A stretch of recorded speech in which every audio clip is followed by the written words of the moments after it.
I want to talk about the storytelling that the narcissist does. Storytelling.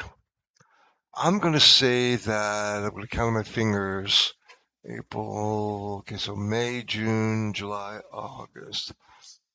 I was with this girl for 4 months. 4 months. I probably heard the same 6 stories 50 times.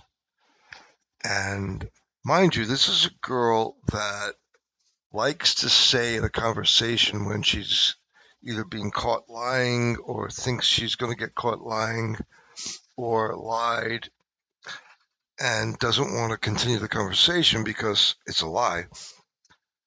And she would say things like, I don't have to repeat myself, or I don't like to repeat myself, or there's no need for me to repeat myself. Fine. However, all I got from this girl was her repeating herself over and over and over. The same stories over and over. Now, I've encountered this before with girls that drink a lot, and especially that are, they're a little bit frigid, and they have to be drunk to fuck. And by the way, this is not uncommon, and it's certainly not the minority.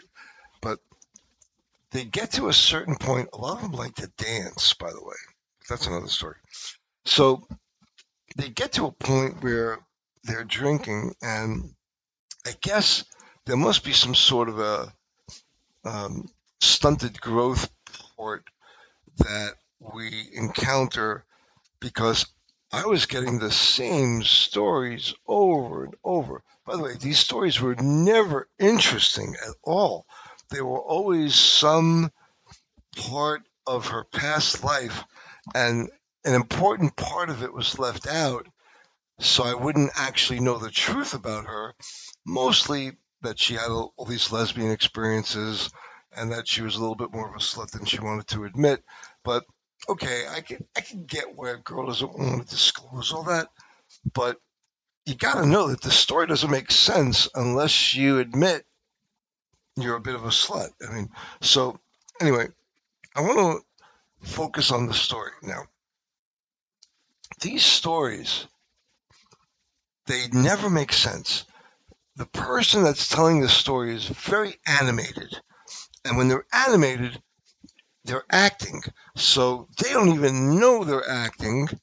We know. So when we're hearing the story from the actor and they're playing the part of the person that was this person in this scenario, it's all an act.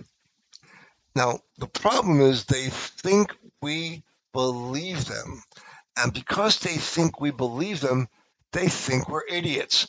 Because they think we're idiots, they don't respect us. Do you understand the cycle that you're stuck in? Now, me, I found this all very entertaining.